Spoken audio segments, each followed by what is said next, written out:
voit pas, mais... Au pire, on voit comme ça.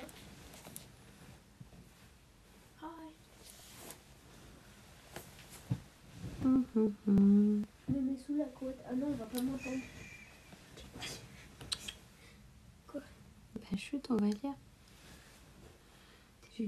Les contes de Perrault. Je vais pouvoir les lire. Tu me dis si on me voit là. Non, on te voit pas. Ah si, on te voit. On me voit, on me voit plus, on me voit plus, on me voit. Bonjour tout le monde, je vais faire un petit peu de lecture ce soir.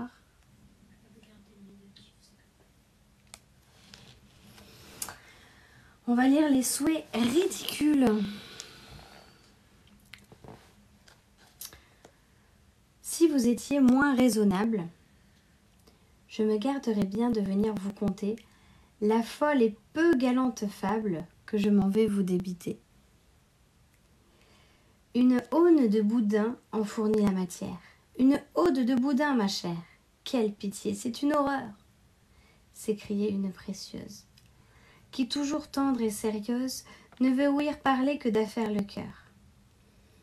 Mais vous, qui mieux qu'âmes qui vivent, savez charmer en racontant, et dont l'expression est toujours si naïve que l'on croit voir ce qu'on entend, qui savez que c'est la manière dont quelque chose est inventé, qui beaucoup plus que la matière de tout récit fait la beauté? Vous aimerez ma fable et sa moralité. J'en ai, j'ose le dire, une assurance entière. Salut Susaka. Ah, bah j'ai lu une page, il n'y a personne. Quoi? Je sais pas, j'ai lu une page, il n'y a plus personne. Il était une fois un pauvre bûcheron qui, las de sa pénible vie, avait, disait-il, grande envie de s'aller reposer au bord de l'Archéon, représentant dans sa douleur profonde que depuis qu'il était au monde, le ciel cruel n'avait jamais voulu remplir un seul de ses souhaits. Un jour que, dans les bois, il se mit à se plaindre, à lui, la foudre en main, Jupiter apparut. Tu bouges pas, non? Quoi? On aurait peine à bien dépeindre. Hop. On aurait peine à bien dépeindre la peur que le bonhomme en eut. Je ne veux rien, dit-il en se jetant par terre. Point de souhait, point de tonnerre. Seigneur, demeurons but à but. Cesse d'avoir aucune crainte. Je viens, dit Jupiter, toucher de ta complainte, te faire voir le tort que tu me fais. Écoute donc, je te promets, moi qui du monde entier suis le souverain maître, d'exaucer pleinement les 3 premiers souhaits que tu voudras former sur quoi que ce puisse être. Vois ce qui peut te rendre heureux, vois ce qui peut te satisfaire. Et comme ton bonheur dépend de tous tes vœux, songe-y bien avant que de les faire. À ces mots, Jupiter dans les cieux remonta, et le gai bûcheron, embrassant sa falourde, pour retourner chez lui sur son dos la jeta. Cette charge jamais ne lui parut moins lourde. Il ne faut pas, disait-il entre-temps, dans tout ceci, rien faire à la légère. Il faut, le cas est important, en prendre avis de notre ménagère. Ça, dit-il, en entrant sous son toit de fougère, faisons, fanchons, grand feu, grand cher, nous sommes riches à jamais, et nous n'avons qu'à faire des souhaits. Là-dessus, tout au long le fait, il lui raconte. À ce récit, l'épouse vive et prompte forma dans son esprit 1000 vastes projets, mais considérant l'importance de s'y conduire avec prudence. « Blaise, mon cher ami, dit-elle à son époux, ne gâtons rien par notre impatience. Examinons bien entre nous ce qu'il faut faire en pareille occurrence. Remettons à demain notre premier souhait et consultons notre chevet. » « Je l'entends bien ainsi, dit le bonhomme Blaise, mais va tirer du vin derrière ces fagots. »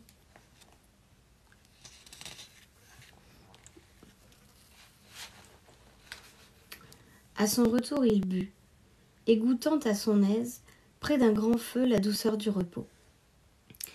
Il dit en s'appuyant sur le dos de sa chaise « Pendant que nous avons une si bonne braise, qu'une aune de boudin viendrait bien à propos. » À peine acheva-t-il de prononcer ces mots que sa femme aperçut, grandement étonnée, un boudin fort long qui, partant d'un des coins de la cheminée, s'approchait d'elle en serpent. Elle fit un cri dans l'instant. Mais, jugeant que cette aventure avait pour cause le souhait que par bêtise toute pure son homme imprudent avait fait, il n'est point de pouille et d'injure que de dépit et de courroux, elle ne dit au pauvre époux. Quand on peut, disait-elle, obtenir un empire, de l'or, des perles, des rubis, des diamants, de beaux habits, est-ce alors du boudin qu'il faut que l'on désire ? Eh bien, j'ai tort, dit-il. J'ai mal placé mon choix. J'ai commis une faute énorme. Je ferai mieux une autre fois. Bon, dit-elle, attendez-moi sous l'orme. Pour faire un tel souhait, il faut être bien bœuf. L'époux, plus d'une fois emporté de colère, pensa faire tout bas le souhait d'être veuf. Et peut-être entre nous ne pouvait-il mieux faire. Les hommes, disait-il, pour souffrir sont bien nés.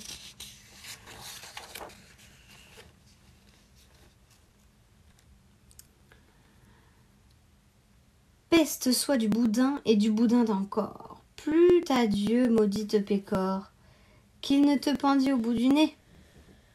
La prière aussitôt du ciel fut écoutée. Et dès que le mari la parole lâcha, au nez de l'épouse irritée, l'aune de boudin s'attacha. Ce prodige imprévu grandement le fâcha. Fanchon était jolie, elle avait bonne grâce, et pour dire sans phare la vérité du fait, cet ornement en cette place ne faisait pas bon effet. Si ce n'est qu'en pendant sur le bas du visage, il l'empêchait de parler aisément, pour un époux merveilleux avantage, et si grand qu'il pensa dans cet heureux moment, ne souhaitait rien davantage. Je pourrais bien, disait-il à part soi, après un malheur si funeste avec le souhait qui me reste, tout d'un plein saut me faire roi. Rien n'égale, il est vrai, la grandeur souveraine, mais encore faut-il songer comment serait faite la reine, et dans quelle douleur ce serait la plongée de l'aller placer sur un trône avec un nez plus long qu'une aune. Il faut l'écouter sur cela, et qu'elle-même, elle soit la maîtresse de devenir une grande princesse en conservant l'horrible nez qu'elle a, ou de demeurer bûcheronne avec un nez comme une autre personne, et telle qu'elle l'avait avant ce malheur-là. La chose bien examinée, qu'elle sut d'un sceptre et la force et l'effet, et que quand on est couronné, on a toujours le nez bien fait. Comme au désir de plaire, il n'est rien qui ne cède, elle aima mieux garder son bas volé que d'être reine et d'être laide. Ainsi, le bûcheron ne changea point d'état, ne devint point grand potentat, d'écus ne remplit point sa bourse. Trop heureux d'employer le souhait qui restait, faible bonheur, pauvre ressource, à remettre sa femme en l'état qu'elle était. Bien. Et donc, vrai qu'aux hommes misérables, aveugles, imprudents, inquiets, variables, pas n'appartient de faire des souhaits, et que peu d'entre eux sont capables de bien user les dons que le ciel leur a faits. Et voilà pour la première histoire. C'est chiant, il n'y a personne. Oui, il n'y a pas grand monde. En même temps, c'est de la lecture. Puis c'est de la lecture de contes. Hein.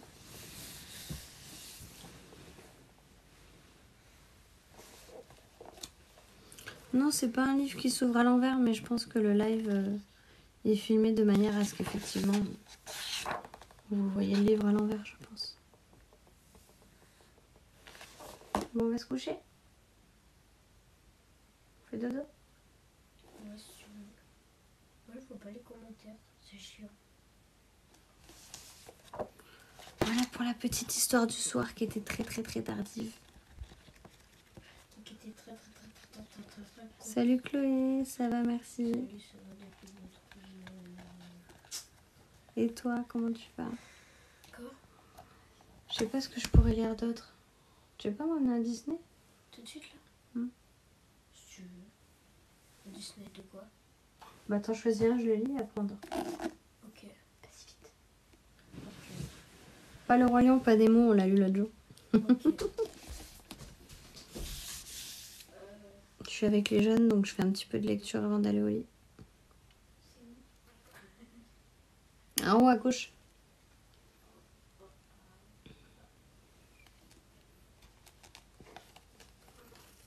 Ta voix est super relaxante. Oh merci, c'est gentil. Merci beaucoup. Rebelle ou La Belle et la Bête? Et bah les deux, allez. Tu vas dire Je sais pas, on va voir. Prends celui que tu préfères. on va faire un débat. Alors, Rebelle ou La Belle et la Bête? Si vous avez des préférences. La lumière, chérie. Quoi?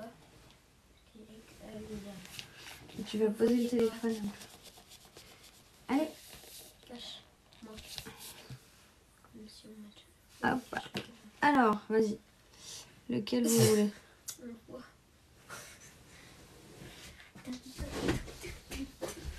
On se met lequel? Rebelle ou La Belle et la Bête? Oh putain. T'as une préférence? Chut, pas de putain. Oui.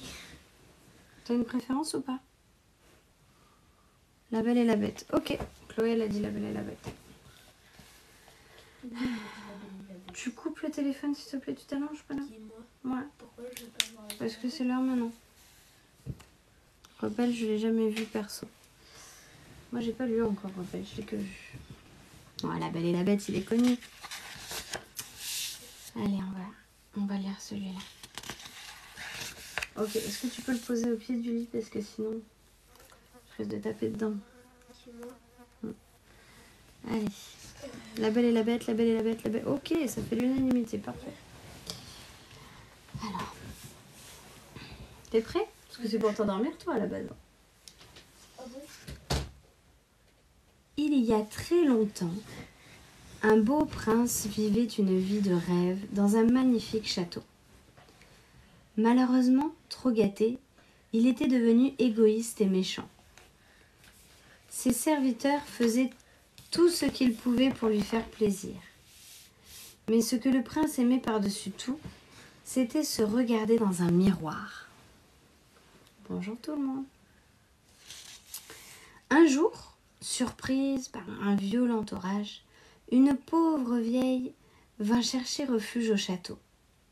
Elle offrit au prince une superbe rose en échange de l'hospitalité. Le méchant prince, dégoûté par l'aspect de la vieille femme, se moqua de son présent et se détourna d'elle.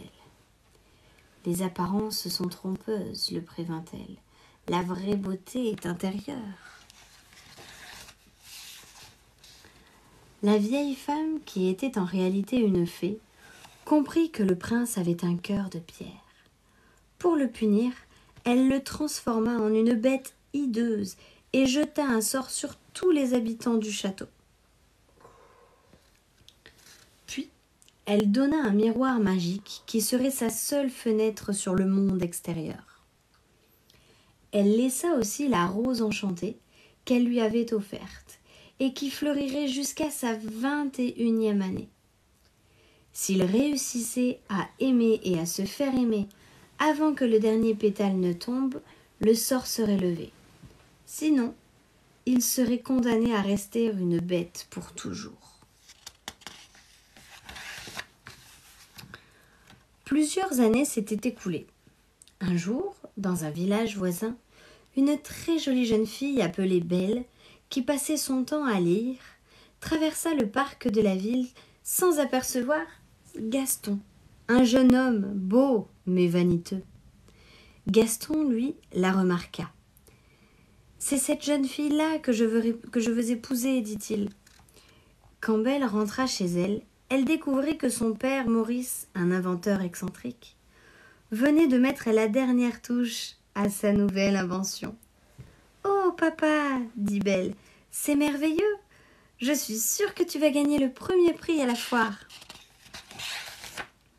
Le lendemain matin, dès l'aube, le père de Belle chargea son invention sur son chariot et se mit en route pour la foire.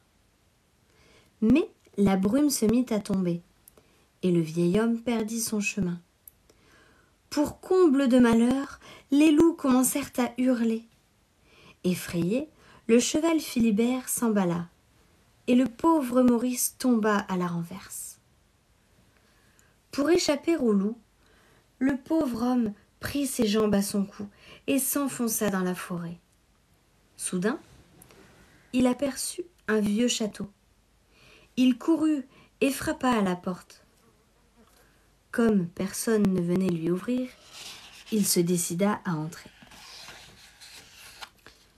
Une fois à l'intérieur, il fut tout étonné de voir un chandelier lui faire une courbette et lui adresser la parole. « Bienvenue, mon brave, » lui dit-il. Alors, une pendule sortit de l'ombre et dit au chandelier « Vous savez très bien, Lumière, que notre maître a donné l'ordre qu'on ne laisse entrer personne. » C'est alors qu'une théière prit la parole. « Oh, maintenant qu'il est ici, Big Ben, on pourrait peut-être être gentil avec ce vieux monsieur. » D'un commun accord, les étranges créatures donnèrent au vieil homme de quoi se restaurer et un fauteuil pour se reposer. Soudain, un être terrifiant et monstrueux surgit comme un ouragan et s'en prit à Maurice. « Je ne tolère aucun étranger dans mon château !» La bête poussa un grand cri, s'empara du pauvre Maurice et l'emporta jusqu'au donjon.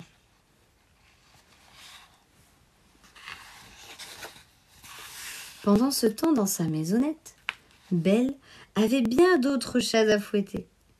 Le vaniteux Gaston avait réussi à pénétrer chez elle et tenté de la convaincre. « Épouse-moi, Belle, et toutes les femmes du monde vous envieront. » lui dit-il en se rengorgeant. Mais lorsqu'il voulut l'embrasser, Belle se détourna d'un geste si brusque qu'entraîné par son élan, Gaston atterrit tout droit dans une flaque de boue. Belle ne put s'empêcher d'éclater de rire. Gaston, furieux, lui lança d'un ton de défi. « Un jour, vous serez ma femme, et vous ne vous moquerez plus jamais de moi. » Puis il s'en fut, vexé. C'est alors que Belle remarqua que Philibert, le cheval de son père, était revenu sans son maître et sans la charrette. « Oh non !» s'écria-t-elle. « Papa a dû tomber. Peut-être s'est-il blessé ?» Elle passa promptement une grande cape. Puis elle sauta sur le dos du cheval. « Dépêche-toi, conduis-moi vers mon père, » lui dit-elle. Le cheval était malin, et en quelques heures, il la mena au mystérieux château. Belle descendit de sa monture et se hâta de pénétrer dans la sinistre demeure. « Papa, vous êtes là ?» Belle courait d'une pièce à l'autre en appelant son père. « Papa, papa, vous êtes là ? Papa !» À grands cris. Elle finit par le dénicher dans une misérable cellule. Son père essaya de la prévenir du danger qui les menaçait.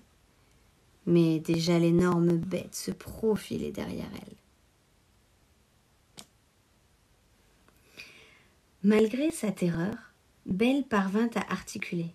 « Relâchez mon père. C'est un vieil homme, et prenez-moi à sa place. »« À condition que vous promettiez de rester ici jusqu'à la fin de vos jours, » grogna la bête. « Vous avez ma parole, » répondit Belle, toute tremblante. « Non, Belle, ne fais pas ça, » cria son père. Trop tard. La bête le chassait déjà, sans ménagement.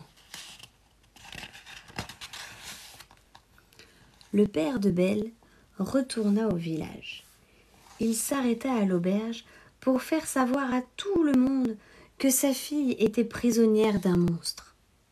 Mais personne ne voulut le croire. Pendant ce temps, au château, tous les habitants, Madame Samovar, la théière, son fils, Zip, la tasse, Lumière, le chandelier, et Big Ben, la pendule, faisaient tout ce qu'ils pouvaient pour distraire Belle. Ils essayaient aussi de convaincre la bête de faire preuve de gentillesse. « Maître, dit Lumière, cette jeune fille est peut-être celle qui est destinée à conjurer le sort. »« Cela m'étonnerait, soupire la bête. Personne n'aimera jamais une bête comme moi. » Pendant les jours qui suivirent, la bête essaya quand même d'être agréable. Ils firent des promenades dans le parc et visitèrent la bibliothèque. Belle, de son côté, lui apprenait les bonnes manières. Petit à petit, Belle et la bête devenaient amies. Un soir, pendant le dîner, la bête fit tout son possible pour se conduire en gentleman et manger proprement avec une cuillère. Puis, ils se dirigèrent vers la salle de bal, où ils dansèrent sur une très belle chanson d'amour. « Êtes-vous heureuse avec moi ?» demanda la bête. « Si seulement je pouvais voir mon père encore une fois, juste une minute, » soupira Belle. « J'ai une idée, » dit la bête, en allant chercher le miroir magique. Belle jeta un coup d'œil dans le miroir. Et ce qu'elle vit lui brisa le cœur. Son père, toujours à sa recherche, était allongé dans les bois, à bout de force. « Oh, papa !» s'exclama-t-elle. « Allez le rejoindre !» soupira la bête tristement. « Je vous libère, mais emportez ce miroir afin que vous puissiez toujours regarder en arrière et vous souvenir de moi. » Grâce au miroir, Belle retrouva son père et l'emmena à la maison. Le brave homme était tout content de revoir sa fille. C'est alors qu'on frappa à la porte. C'étaient les gens du village, conduits par Gaston, qui venaient chercher Maurice. « Le pauvre feu est complètement fou. Il dit n'importe quoi. Il jure qu'il a vu un monstre, » dit Gaston. « Mon père n'est pas fou, » s'exclama Belle. « La bête existe bel et bien. » Et là, elle leur montra dans le miroir. Alors, les gens de la ville, menés par Gaston, partirent pour tuer la bête. Ils arrivèrent bientôt au château. Belle essaya de la prévenir. Hélas, elle n'y réussit pas. Pendant que Gaston grimpait les escaliers 4 à 4, les villageois pénétraient dans la salle à manger. À leur grande surprise, ils y trouvèrent les serviteurs de la bête, prêts à l'attaque. Les villageois furent si étonnés que lorsque la pendule et le chandelier donnèrent soudain l'ordre d'attaquer, ils tournèrent les talons et prirent la poudre d'escampette, terrorisés. Pendant ce temps, Gaston avait trouvé la bête dans sa tanière et l'avait forcée à grimper sur le toit du château. Mais la bête ne voulait pas se battre. Son cœur, en s'humanisant, était devenu trop tendre.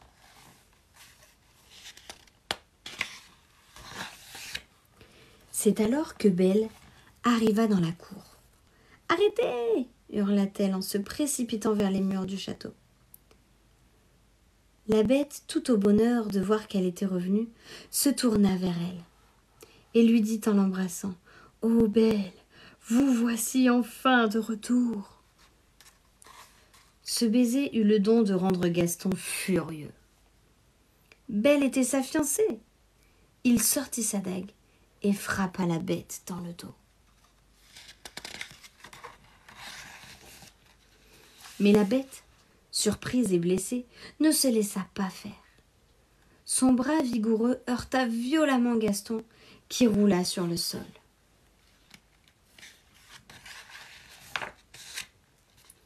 Belle se précipita et berça l'énorme tête de la bête. « Non, non, je ne veux pas que vous mouriez, je vous aime, dit-elle en lui donnant un baiser. Le baiser de Belle et ses paroles d'amour produisirent leur effet magique. La bête se transforma tout doucement en un jeune prince plein de vie. Maintenant que Belle avait conjuré le sort et que tout le monde dans le château avait retrouvé sa forme humaine, le prince raconta à Belle l'histoire de la sorcière et de sa malédiction. Il fit aussi le serment de ne plus se conduire de façon égoïste et cruelle. L'amour de Belle avait changé son cœur pour toujours. Peu de temps après, ils se marièrent et vécurent longtemps, très heureux.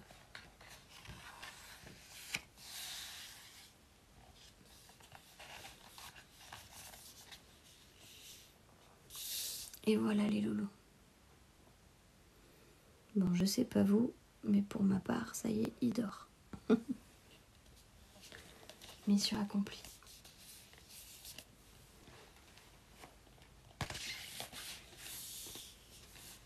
Merci Alonso. Voilà, c'était La Belle et la Bête ce soir.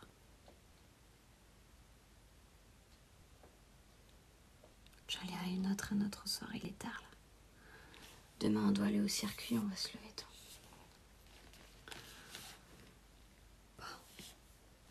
Les Disney, j'en ai plusieurs, alors on pourra s'en faire d'autres soirs.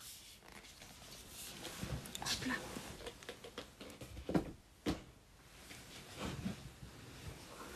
Merci beaucoup en tout cas. Merci. Allez, j'espère que ça vous aura un peu détendu et que ça pourra peut-être vous aider à vous endormir. Je vous fais des bisous, à plus tard. Bonne nuit. Réponse. Ah, je n'ai pas le livre de réponse. Faudra que je le trouve. Pas de problème. Si vous voulez que je lise des histoires en particulier, n'hésitez pas à mettre des petits messages sur mon profil, en commentaire ou en dessous de mon prénom sur les petites questions à faire. Comme ça, si vous me donnez des titres comme réponse, des livres comme ça, je pourrais essayer de les trouver. Voilà. Bon allez, je veux pas le